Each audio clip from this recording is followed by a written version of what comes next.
My mind at different times was greatly excited. The cry and confusion were so great and active. In the midst of this war of words and tumult of opinions, I often said to myself, what is to be done? Who of all these parties are right, or are they all wrong together? If any one of them be right, which is it, and how shall I know it? These are the words written by Joseph Smith as he looked back on the agonizing period of his youth, a time when his soul was stretched to its absolute limit by the noise, the conflict, and the unsettling silence of his environment. He was a 14-year-old boy living in a rural township in upstate New York, sharing a small timber home with his large family, feeling the immense weight of an unresolved spiritual destiny. He was not looking to shake the foundations of Western civilization. He was not seeking to carve his name into the annals of history as a prophet, a translator, or a builder of temples. His heart was consumed by a much smaller, far more intimate, and incredibly urgent question. How could he find peace for his own soul in a world of endless, competing voices? He was looking for a simple answer, a local resolution, a quiet place to belong. He had absolutely no idea that his personal search for clarity was about to collide with a cosmic design that had been waiting for thousands of years to break forth upon the earth. When Joseph Smith recorded those words, he was speaking from a place of profound vulnerability that many of us have forgotten to look at. We see the history of the Restoration through the lens of its grand, sweeping conclusions. We see the thousands of saints marching, the cities built, the scriptures translated, and the temples rising like stone monuments against the sky. But Joseph did not live that history backward. He lived it forward, in the dark, one quiet step at a time. On the morning he decided to walk into the woods behind his family's farm, he was not preparing to open a new dispensation of the gospel. He was not thinking about ancient gold plates hidden in the hill Cumorah, nor was he anticipating the visitation of resurrected personages or the restoration of ancient priesthood keys. He was simply a confused boy who had read a verse in the Epistle of James and believed it with enough simple, desperate faith to go and ask God which of all the sects he should join. He thought he was going to get a recommendation, a piece of practical advice to resolve a family division. He did not know that his foot was already resting on the threshold of an epochal shift that would shatter the silence of centuries. He expected a small, localized answer. Instead, he was handed the key to open the heavens for the entire world. Chosen one, I need you to look at your own life right now through this exact same lens. You are sitting in the quiet, echoing space of your own unresolved questions, looking at a flat horizon and wondering why nothing seems to be moving. You have spent months, perhaps even years, asking God local questions about your immediate survival, your finances, your relationships, and your direction. You are looking for a sign that your circumstances are about to change, waiting for a dramatic announcement, a clear green light, or a sudden burst of external movement that tells you the next season has finally arrived. Because you see no massive shift in your daily routine, because the sky over your head remains quiet and your Tuesday looks exactly like your Monday, you have convinced yourself that nothing is changing. You have fallen into the trap of believing that the next chapter of your calling is a long, distant way off, and that you must continue to wait in this stagnant holding pattern until some distant, loud event finally signals your release. But the pattern of the Restoration tells us a completely different story. It tells us that the greatest shifts in your life do not announce themselves with a trumpet blast before they arrive.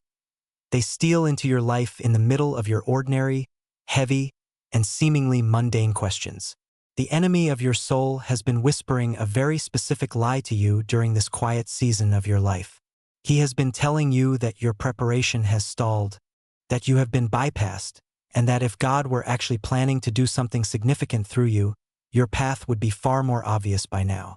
The whisper says that your obscurity is a sign of rejection, and that the flat, uneventful nature of your current circumstances is proof that you have been left behind in the wilderness. The adversary wants you to measure the presence and the power of God in your life solely by the amount of external drama and noise around you. He wants you to believe that unless there is an immediate, visible earthquake in your circumstances, nothing of value is being built. This is a deliberate attempt to keep your eyes locked on what you expected your transition to look like, so that you remain completely blind to what is actually arriving in the quiet, unvarnished spaces of your daily life. The enemy knows that if he can keep you focused on looking for a spectacular sign, you will fail to recognize the gentle, unstoppable shift that has already begun to take place within your very spirit. Let us return to that early spring morning in the year 1820. Let the scene paint itself in your mind with all of its physical, unglamorous reality. There was no celestial music playing in the air over Manchester, New York, as Joseph Smith walked out of the back door of his family's log house. The air was cold, smelling of damp earth, melting snow, and the quiet decay of the forest floor after a long northern winter. He was dressed in his ordinary farm clothes, rough, hand-spun, and stained with the dirt of his daily labors. He was not a celebrated spiritual leader. He was an uneducated farm boy who had spent his youth clearing timber, digging wells, and helping his family survive on the edge of the American frontier. He did not announce his intentions to his mother or his brothers. He simply slipped away into the quiet stand of sugar maples that lay on their property, looking for a spot where he could kneel without being interrupted or ridiculed. To anyone watching from the outside, it was a completely insignificant event. Just a boy walking into the woods on a normal farm day. It was an ordinary moment that carried no outward indication that the history of the world was about to pivot on its axis. When Joseph finally reached a quiet spot, looked around to ensure he was alone, and knelt down to pray, he did not experience an immediate, effortless connection with the divine. Instead, he was instantly seized by an actual, physical power of darkness that bound his tongue, filled his mind with doubts, and threatened him with sudden, total destruction. This was not a metaphorical struggle. It was a terrifying, suffocating opposition that made him feel as though he was about to be abandoned to the darkness. Why did this happen? It happened because the adversary recognized what Joseph himself did not yet understand. The enemy knew that this boy's simple, unpretentious prayer was the spark that would ignite a fire that could never be quenched. Joseph thought he was just praying about his own soul, but the dark forces of the world knew he was about to open a portal through which the light of the priesthood, the truth of the covenants, and the authority of the Godhead would pour back onto the earth. When the light finally burst through the darkness, a light brighter than the noonday sun, descending gradually until it rested upon him, it did not just answer his question about which church to join. It redefined his entire existence. It shattered his expectations. It did not give him a comfortable path within an existing system. It called him to build a brand new world. This is the eternal, unchanging pattern of the restoration. The most momentous movements of God consistently arrive without the fanfare that the participants expect, and they often begin in the middle of struggle, obscurity, and ordinary life. Think of the other pivotal moments in Joseph Smith's life that followed this exact same pattern. 3 years after the first vision, Joseph went to bed in his small loft, sharing a mattress with his brothers. He was 17 years old, feeling deeply discouraged by his own youthful weaknesses, and he began to pray in the dark for forgiveness and a manifestation of his standing before God.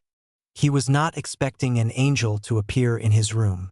He was not waiting for a visitation from a resurrected prophet named Moroni. He was simply a young man looking for peace in the middle of the night. Yet, that private prayer in a crowded bedroom opened the door to the coming forth of the Book of Mormon. Years later, when the church was formally organized on April 6, 1830, it did not happen in a majestic cathedral or a prominent city center. It took place in a tiny, crowded log home belonging to Peter Whitmer Sr. in Fayette, New York.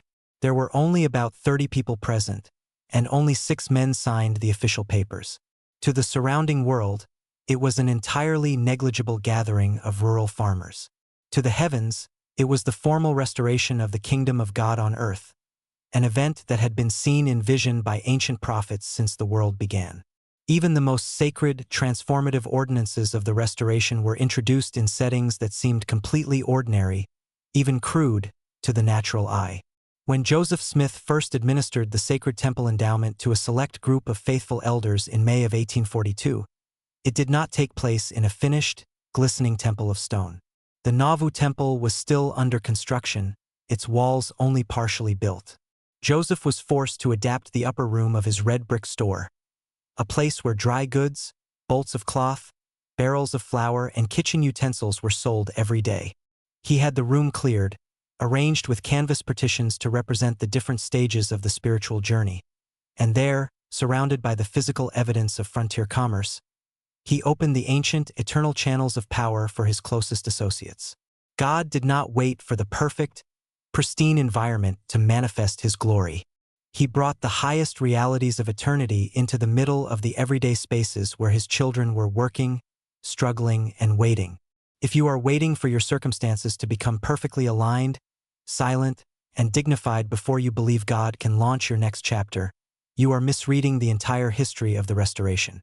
Now, apply this profound historical truth to the exact place where you are standing today. You have been waiting for a season of transition that looks like a grand, unmistakable opening of a door. You have been looking for an external shift that leaves no room for doubt. A sudden phone call, a massive financial breakthrough, a public platform, or a sudden, dramatic removal of your obstacles. But I am telling you that your next season is not a distant destination that you must wait to reach.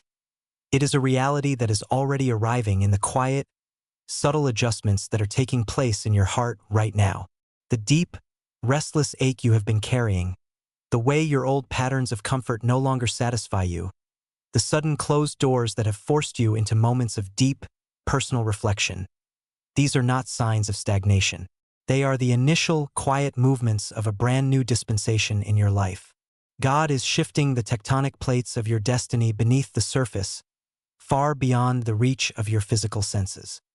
He is preparing you for a weight of glory that your old structures and your old mindsets could never hope to hold, and he is doing it without any public announcement. The chosen are almost always the last to recognize what is arriving because they are still looking for what they expected. Joseph Smith spent his entire life adjusting to the unexpected nature of his calling. He expected to live a quiet life as a farmer. He was called to lead a global movement. He expected to find support among the religious leaders of his day. He was met with immediate, lifelong persecution. He expected the temple in Jackson County to be built in his lifetime.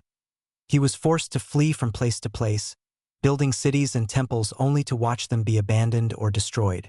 Yet, in every single disappointment, in every unexpected turn of the road, the work of the restoration was actually expanding, deepening, and moving forward with irresistible force.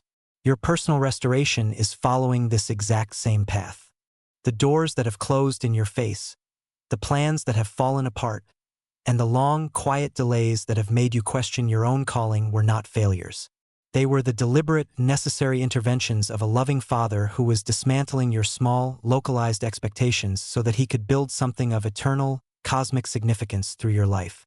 You must stop measuring the progress of your spiritual journey by the lack of noise in your external world. The silence of your current season is not the silence of abandonment. It is the silence of deep, foundational preparation.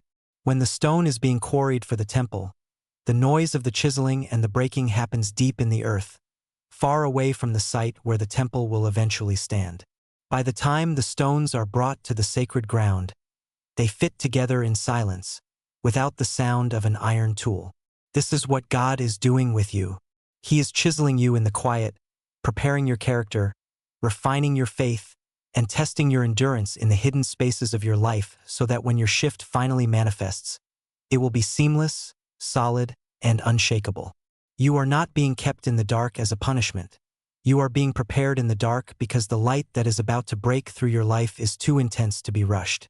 Your character must be strong enough to carry the weight of the calling that is about to find its physical expression. You are a threshold carrier. This is your true identity in this season of your life. You are someone who has been chosen to stand at the boundary between what has been and what is about to be. Your life is not meant to be lived in the comfortable, predictable middle of an established system. You are called to step into the woods, to kneel down in the face of intense spiritual opposition, and to ask the difficult, honest questions that others are too afraid to voice. Your willingness to endure the silence, to stay faithful when there is no visible sign of progress, and to trust the subtle promptings of the Spirit when the world around you is screaming with confusion is the proof of your calling. You are not a spectator in the work of the restoration. You are an active participant, and the pattern of Joseph Smith's life is being repeated in your own personal history. The very moments that feel the most isolating, the most confusing, And the most devoid of divine movement are the exact moments where the heavens are preparing to open and pour out a light that will redefine everything you thought you knew about your future. The moment of transition is not coming next year or next month or even tomorrow. It is happening in this very moment, as you allow these truths to sink into your spirit and reframe the way you see your present circumstances. It is time to let go of the rigid timelines and the specific expectations you have constructed in your own mind. It is time to stop looking for the spectacular signs of a new season and start recognizing the quiet, steady shifts that are already taking place within your soul. The restoration of your purpose, your calling, and your influence does not require a grand stage to begin. It requires only a single, quiet step of faith into the grove of your own life, a willingness to kneel in the dark, and an open heart that is ready to receive whatever God chooses to reveal. The horizon is not flat. It is pregnant with the light of a new dawn, and you are standing at the very edge of the clearing, ready to witness the unexpected arrival of your destiny. Listen closely to the quiet voice that has been whispering to your spirit throughout this entire message. It is the voice of truth, confirming to you that your current state of waiting is not a waste of time, but a period of sacred, intense incubation. The small, private battles you have been fighting, the tears you have shed in the quiet of your own room, and the moments where you have cried out to God for direction are not lost in the ether. They are the raw materials of your calling, the very experiences that will give you the depth, the empathy, and the spiritual authority to lead, to bless, and to lift others in the season that is now arriving. The period of obscurity is drawing to its close, and the truth of who you are and what you have been prepared to do is about to be brought into the light. It is time to align your faith with the pattern of the restoration, to lift your head, and to speak your agreement with the work that God is doing in your life. Let us stand together on this threshold. Let us step out of the confusion of our own expectations and step into the clarity of God's unfolding design. Speak these words of power, alignment, and activation with me, not as a desperate plea for a change in your circumstances, but as a solemn, prophetic declaration of your identity, your trust, and your readiness to receive the unexpected glory of your next season. I release the illusion that my quiet seasons are wasted seasons. I recognize that the greatest works of God arrive without the fanfare of the world. I stop looking for the signs I expected, and I open my eyes to the shifts that are already happening around me. Joseph Smith walked into the grove looking for a local answer, and he walked out with a global destiny. I trust that my small questions are being answered with cosmic solutions. I am not stuck. I am in transition. My preparation in the dark is about to meet the light of my calling. I am a threshold carrier, and I am ready for the unexpected. I open my eyes to what is already arriving. I stop looking for the season I expected and start receiving the one that is actually here. My next chapter may have already begun.